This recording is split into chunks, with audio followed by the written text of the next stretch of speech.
Right now, responsible pet owners across the country are quietly buying specific supplies off shelves at PetSmart, Petco, Chewy, and Walmart. Not the obvious stuff, not dog toys or cat beds. 9 specific items. And if you walked past those shelves today, you would have no idea anything was wrong because most of them still look mostly stocked. That is exactly how these situations begin. Here is what most pet owners do not know. Petflation in the United States hit a record high in January 2026, rising 3.4% year over year, outpacing general inflation in almost every category. But the number is not the problem. The problem is what is quietly disappearing from the store still open near you, and why certain items will not come back at the same price, or in some cases, in the same format at all.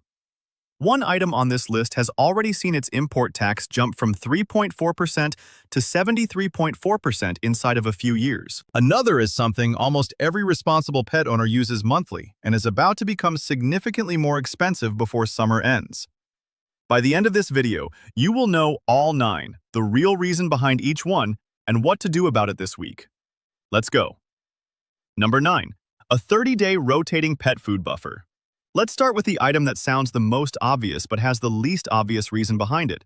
Because once you understand the actual supply chain mechanics, the case makes itself. Most pet owners keep somewhere between a few days and a week of food on hand. That has been perfectly fine for years because restocking felt guaranteed. You run low, you buy more. The shelf is always full. That assumption is being quietly dismantled right now. Here is what is actually happening inside the pet food supply chain that most people have never been told. The United States pet food industry relies on China for 78% of its total vitamin imports. For certain specific vitamins, biotin being one of them, China produces 100% of the global supply. There is no commercial alternative anywhere in the world, not in Europe, not domestically. Zero. That dependency runs directly into the current trade environment. And that cost moves into the price of every single bag and can on the shelf, with no domestic substitute available to offset it. Now, here is the part that directly affects your shopping window. In late 2024 and early 2025, major retailers and distributors placed exceptionally large pre-tariff orders from suppliers to buffer American consumers against the immediate price increases. Those orders artificially kept shelves full, and prices relatively stable through most of early 2026. That buffer is now being drawn down on a known timeline. When that inventory clears, price adjustments hit the shelf simultaneously. Multiple retailers, including major brands like Purina, have already announced price increases as of February 2026. The calm you experienced was not a sign the problem passed. It was borrowed time. Additionally, a survey conducted by LEK Consulting found that 48% of American pet owners said they are already paying more than they think is acceptable for pet food and supplies. 27% reported they will spend less on pet food in the coming months.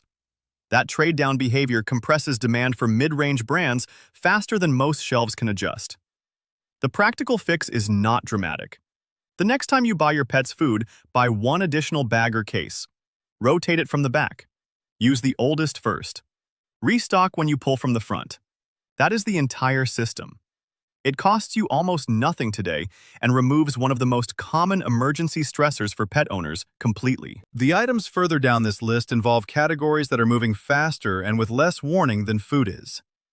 Number 9 is the foundation. What comes next shows what happens when the problem is not ingredients, but hardware. Number 8. A proper pet carrier or crate, bought now. This is the item that generates the most disbelief when you show people the numbers behind it.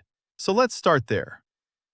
Diggs is a company that manufactures high-end dog crates in the United States. In 2017, when they started production, the total import tariff on their products was 3.4%. By 2019, it had climbed to 28.4%. Today, with the full stack of China, steel, and aluminum tariffs applied, Diggs faces a tariff rate as high as 73.4% on its core products. Israel Maynard, the COO of Diggs, stated publicly that on a typical import order, he was paying roughly $2,000 in tariffs before the recent increases. That same shipment now costs $25,000 in tariffs. That is not a rounding error. That is a structural cost increase that moves directly into what you pay at the register. Dog crates are not a simple product. They are steel and aluminum with injection-molded plastic components sourced from separate supply chains. Each of those three materials is under its own tariff pressure simultaneously. Domestic manufacturing of assembled crates is not currently viable. Diggs itself confirmed that.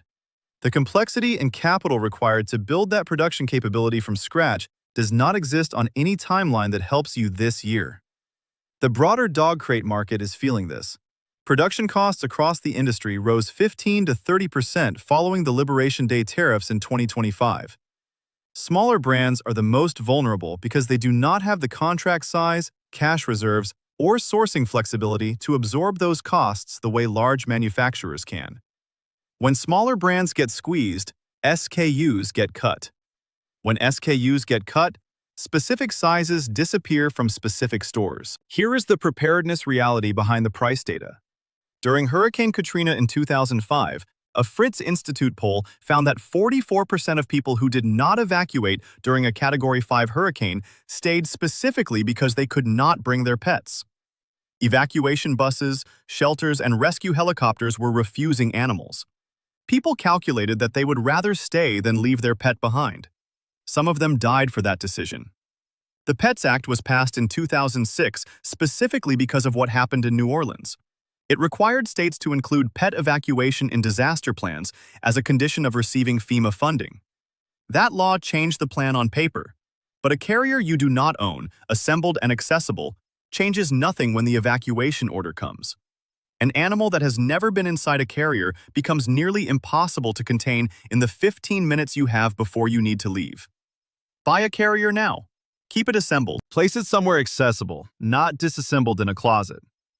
Periodically, let your pet spend calm time in it, so the first time it experiences the carrier is not also the first time you are under real pressure. That behavioral preparation costs nothing.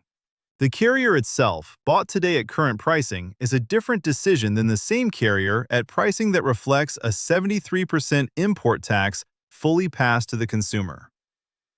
Number 7. Monthly flea, tick, and heartworm prevention with a 90-day buffer. Let's talk numbers because this category has a specific cost structure most pet owners have never broken down. NexGard, one of the most recommended flea and tick chews by American veterinarians, now costs as much as $150 for a standard supply through retail. HeartGuard Plus for heartworm runs $70 to $100 for a 6-month supply, depending on your dog's weight. Bravecto, another widely used option, has seen consistent price increases as the active pharmaceutical ingredients behind these medications face supply chain pressures from European and global manufacturers. Here is what the Georgia Veterinary Medical Association published in March 2025 in guidance to clinics across the country. Small animal practices face incremental cost increases on everyday imported items, including medications and consumables, that add up over time and move directly into client pricing. Veterinary tariff exposure includes anesthetics, surgical supplies, even the syringes and PPE used at every visit. When clinics pay more to operate, the cost of every service adjusts accordingly. A key concern noted specifically in that guidance was that pet owners are sensitive to price changes in veterinary care, which leads to delayed or skipped preventative treatments. Skipping monthly heartworm prevention for even a few months creates a risk that costs far more to treat than the medication ever would have. There is a secondary supply dimension here that most pet owners have never considered. The Journal of the American Veterinary Medical Association published research in April 2024 documenting that since 2021, 2 manufacturers of animal penicillin reported shortages in the active pharmaceutical ingredient. Not the finished product, the raw chemical required to make it. That shortage contributed to a documented 19% decrease in veterinary penicillin distribution from 2020 to 2021. The active ingredient simply ran short. That same vulnerability applies to many categories of animal pharmaceuticals that depend on manufacturing in China or Europe. Conversation, not a panic purchase. Talk to your veterinarian about whether a 90-day prescription is available for any regular medication your pet is on. Many will accommodate that request. The cost per dose is typically lower on a 90-day supply than a 30-day one, and you create a buffer that insulates your household from the next pricing adjustment or availability gap. For over-the-counter preventatives, simply keeping one additional month's supply on hand removes the risk that an empty shelf and a flea season coincide. Number 6. Printed and current veterinary records. This one does not cost money. It costs about 20 minutes. And it is the item that becomes most urgent at exactly the moment you are least prepared to handle it. In 2025, the USDA designated 243 rural veterinary shortage areas across 46 U.S. states.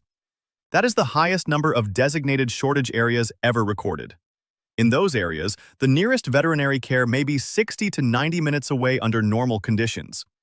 After a localized flooding event, wildfire, or infrastructure disruption, that access can extend significantly or become unavailable entirely. During the January 2025 Los Angeles wildfires, areas were locked down after human evacuations were completed. Animal rescue personnel were staged at the perimeter with vehicles and equipment. They had the capability. They did not have legal access. The window between the evacuation order and when rescuers could legally re-enter affected zones is a known operational gap. Animals left behind during that window depended entirely on what was done before the evacuation. Now extend that same scenario to your pet requiring veterinary care in a disrupted region, at a clinic that has no prior history with your animal, with a vet who has never met your pet, trying to make fast and accurate decisions. Vaccination records, medication histories, known allergies, current weight, any chronic conditions. These are the facts that determine whether that interaction is efficient or dangerously slow. Most American pet owners either do not have these records organized or rely entirely on their regular clinic's digital system to hold them. That system is inaccessible when you are evacuated to a different region or when the clinic itself is closed. A one-page printed summary, updated once a year, kept in the same bag as your pet's emergency supplies, costs nothing to produce and takes 20 minutes to create. It is the difference between fast, accurate care and a slower, uncertain process at the worst possible time. Number 5. A dedicated 72-hour emergency food cache stored separately. There is a practical difference between your rotating food supply from number 9 and a dedicated emergency cache. They serve different functions and require different systems. The emergency cache should be shelf-stable, species-appropriate, and stored in a sealed, waterproof container that can be picked up and moved in under 2 minutes. It exists for a specific scenario, not the gradual price increase that you handle through rotation, but the power outage, the evacuation order, the pipe burst that puts your kitchen out of commission for 72 hours. That scenario does not give you time to measure and repack. Here is the operational failure that most pet owners make without realizing it. Emergency supplies that live in the same pantry as daily food get used and not replaced. 3 months later, when the scenario arrives, the emergency cache is at 30% capacity because it got absorbed into daily feeding without being consciously replenished. A sealed, dedicated container removes that failure mode completely. It requires a deliberate decision to open it. That friction is the feature, not the bug. For cats specifically, this carries additional nutritional urgency. Cats cannot go without food for extended periods the way some other animals can. Feline hepatic lipidosis, more commonly known as fatty liver disease, can develop in a healthy cat that stops eating for as little as 2 to 3 days, according to veterinary research. It is one of the most common liver conditions in cats and is almost entirely preventable. A sealed 72-hour cache for each cat in your household eliminates that risk from any short-term disruption scenario. For dogs, this connects back to the evacuation data. If you need to leave your home quickly and do not have portable food ready, you are now making feeding decisions under stress, in an unfamiliar location, with supplies you may not have. That cascade of small failures adds up. The cache prevents all of it. Number 4. A water supply specifically for your pets, separate from your household supply. This is the item that consistently gets mentioned in general emergency preparedness, but almost never gets quantified for pet owners specifically. A 50-pound dog in a warm environment eating a dry kibble diet with limited access to wet food can require close to 2 liters of water per day. In extreme heat or during physical stress, that requirement increases. A household with 2 large breed dogs has a meaningful daily water need that is separate from the human household's requirements. After a major flooding event, wildfire, or infrastructure failure, municipal water systems in affected areas frequently issue boil advisories. These advisories require all water used for drinking, cooking, and even oral hygiene to be boiled before use until the system is verified safe. They are more common than most people realize.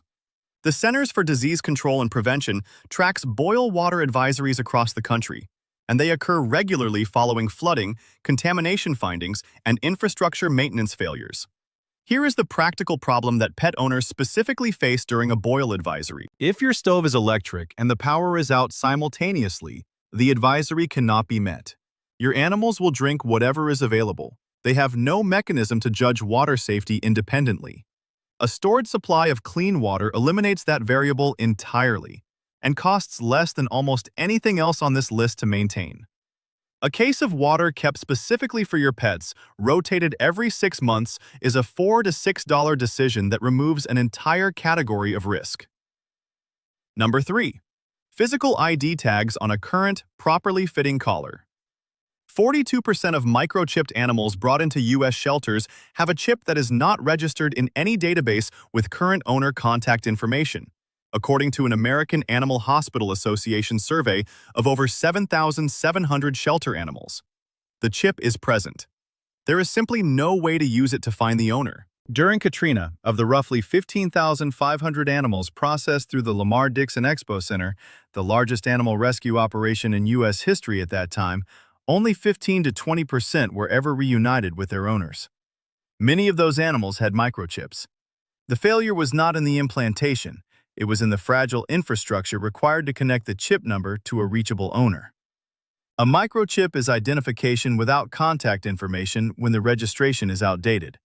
A readable tag on a current collar is the fastest reunification tool available because it works without scanners, without databases, without any infrastructure at all. Whoever finds your pet can read it immediately. The specific failure mode in this category is invisible until it matters. Tags become illegible over time. Engravings fade.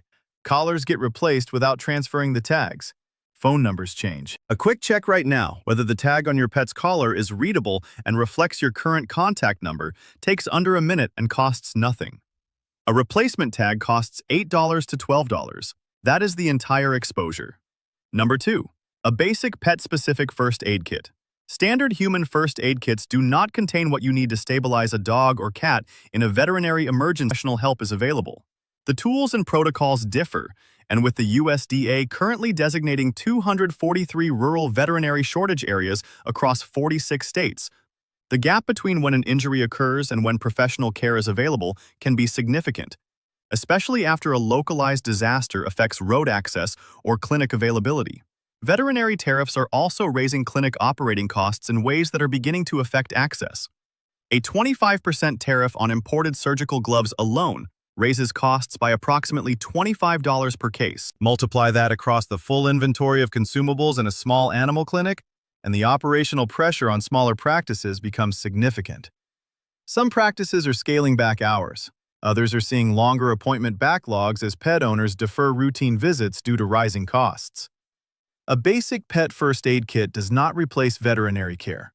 It bridges the gap between when an injury happens and when professional care is accessible. The American Red Cross publishes a pet first aid app with species-specific protocols for common emergency scenarios.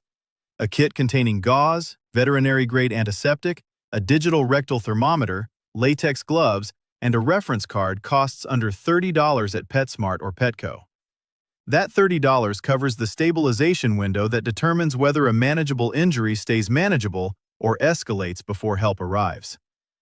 Number 1.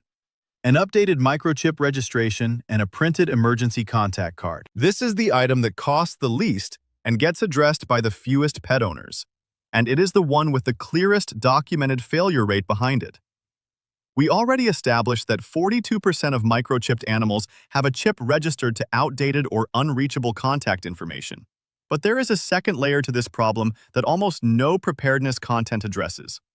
During the Katrina disaster, even with chips, with rescue operations, with the largest animal welfare mobilization in American history up to that point, reunification still failed at a rate of 80 to 85%.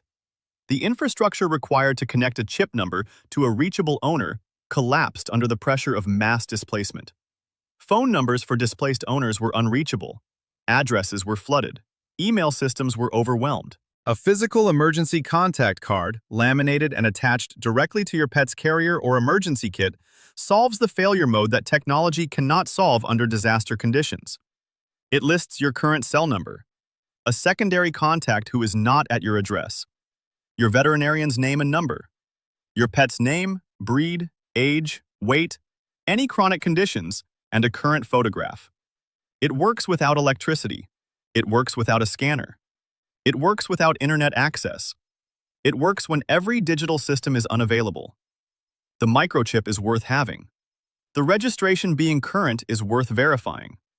Log into whatever registry holds your chip information right now, whether that is the AKC Reunite database, Found Animals, or 24 Pet Watch, and confirm your phone number and address are current.